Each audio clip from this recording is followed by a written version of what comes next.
दोस्तों, आज की इस भागदौड़ भरी दुनिया में हम इतने व्यस्त हो गए हैं कि हम खुद को ही भूलने लगे हैं। हमारे मन में इतने विचार चलते रहते हैं कि वे हमें शांति से बैठने ही नहीं देते। जब भी हमें शांति से बैठने का थोड़ा समय मिलता है, तब हमारे दिमाग में फिर से कई तरह के विचार उठने लगते हैं। फिर हम ये भूल जाते हैं कि हम शांति से बैठे हैं या नहीं। यानी हमारा दिमाग विचारों से इतना भर जाता है कि वे हमें कभी भी शांति से एक जगह बैठने नहीं देते।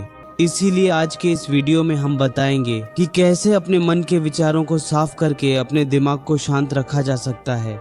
दोस्तों, एक बार एक गुरु और एक शिष्य एक सुनसान जंगल से गुजर रहे थे। तभी शिष्य ने गुरु से एक सवाल पूछा कि गुरुदेव, ऐसा क्यों होता है कि कुछ लोगों के पास कुछ भी नहीं होता लेकिन फिर भी वे खुश रहते हैं, आनंद में रहते हैं, और कुछ लोगों के पास सब कुछ होने के बावजूद उनके चेहरे पर उदासी साफ दिखाई देती है। तब गुरुदेव ने मुरझाए फूल की ओर इशारा कर कहा कि यह सोचने की बात है। अगर यह फूल सोचे कि मैं कल मुरझा था या भविष्य में मुरझाऊंगा, तो वह कभी अच्छी तरह नहीं खिल पाएगा।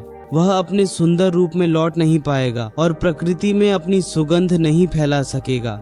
इसी तरह एक इंसान अपने अतीत की यादों में खो जाता है या फिर अपने भविष्य के बारे में सोचता रहता है, भविष्य के दुखों के बारे में चिंता करता रहता है, या अतीत की बुरी यादों में खोकर अपना भविष्य खराब कर लेता है।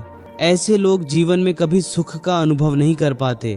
हमें समझना होगा कि जीवन हमेशा वर्तमान में होता है, अतीत और भविष्य।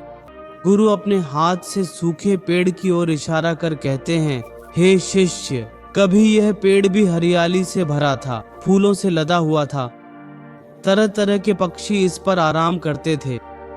शायद उस समय इस पेड़ को पता नहीं था कि एक दिन ये सूख जाएगा और इसकी हालत इतनी खराब हो जाएगी कि ये किसी को छाया भी नहीं दे पाएगा, इसमें एक भी हरा पत्ता नहीं रहे। इसी तरह मनुष्य जीवन की दौड़ में भूल जाता है कि जिस गति से वह आगे बढ़ रहा है उसका अंतिम पड़ाव मृत्यु है। काश वह रुक कर देख पाता कि उसका अंतिम कदम उसे कहाँ ले जाएगा। जिस प्रतियोगिता को जीतने का वह सपना देखता है, उसका अंतिम चरण मृत्यु है। काश वह समय रोक कर देख पाता कि इन सब घटनाओं का परिणाम क्या होगा। वह बहुत कुछ जमा करने में व्यस्त है, लेकिन एक दिन यह सब यहीं रह जाएगा। जमा करते करते एक दिन उसका शरीर मर जाएगा और आग में जलकर राख हो जाएगा, लेकिन उसके द्वारा बनाई गई सभी चीजें यहीं रह जाएंगी। लोग जमा करने में इतने व्यस्त हो जाते हैं कि अच्छी तरह जीना भूल जाते। वे कभी दिल खोलकर हंस भी नहीं पाते, यह सिर्फ जोड़ता रहता है, और ऐसा करके वह अपनी सभी खुशी, शांति, आनंद खो देता है। यह भी हो सकता है कि वह कुछ ऐसे कर्मों की ओर बढ़े जिससे उसके जीवन में आनंद पैदा हो, जिससे उसके जीवन को एक नई दिशा मिल सके। गुरु कहते हैं, एक योगी अपने जीवन में ठहर सकता है जो समझता है कि जीवन का अंतिम चरण मृत्यु है। इसलिए वे जीवन में सुख प्राप्त करने के बजाय अपने मन और मस्तिष्क को एक नए आनंद की ओर मोड़ने लगते हैं। और शिष्य पूछता है, गुरुदेव, क्या गृहस्थ उस आनंद को नहीं जी सकता? और अगर वह इसका आनंद ले सकता है तो उसे कैसे शुरू करना चाहिए? गुरु थोड़ा सा उत्साहित हो जाता है और उत्तर देता है, यह प्रणाली बिगड़ने लगेगी। एक सच्चा योगी एक महात्मा है जो जीवन की तलाश में है और उसके बाद खोजता है कि गृहस्थ जीवन में खुशी कैसे पाई जा सकती है। क्या कुछ लोग यह सवाल पूछ सकते हैं कि क्या जीवन के सभी अनुभव काम आएंगे? लेकिन यह समझना भी जरूरी है कि हम जीवन के अनुभवों को गलत तरीके से सीखने की गलती कर सकते हैं।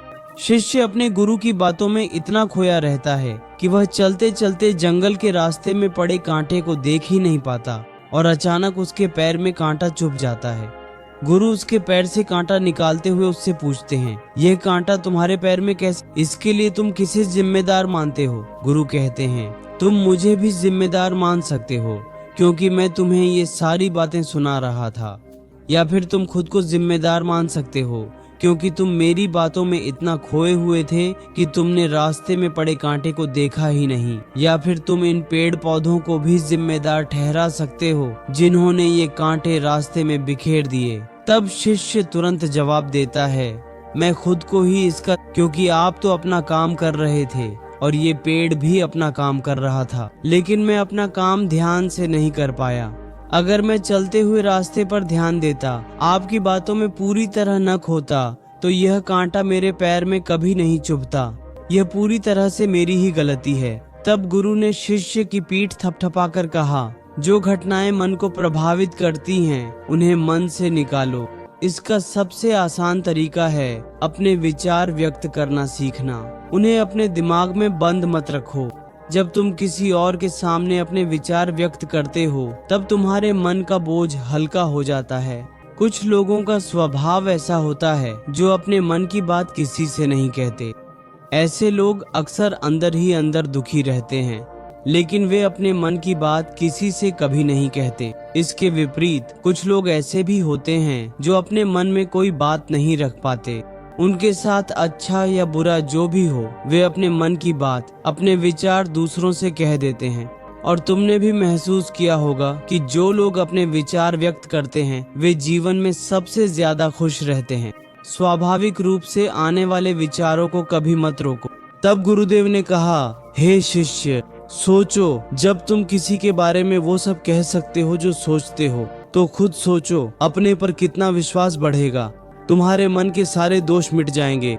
हो सकता है इससे तुम्हें समस्याओं का सामना करना पड़े, पर जहाँ कोई समस्या नहीं, कोई कष्ट नहीं, वहाँ कोई अभ्यास भी नहीं। इससे तुम हमेशा सच बोलने का अभ्यास कर पाओगे। अक्सर हम दूसरों को खुश करने के लिए वही कहते हैं जो उन्हें अच्छा लगे, पर वो नहीं कहते जो सच में उनके बारे में सोचते हैं। और यही हमारी सबसे बड़ी गलती है, जिससे हमारा पूरा अस्तित्व एक झूठ बन जाता है। अपने विचार व्यक्त करते समय ये भी सोचो कि उनके पीछे क्या कारण है। उदाहरण के लिए, अगर कोई कर्मचारी अपना काम ठीक से नहीं करता, तो मालिक उसे डांटेगा,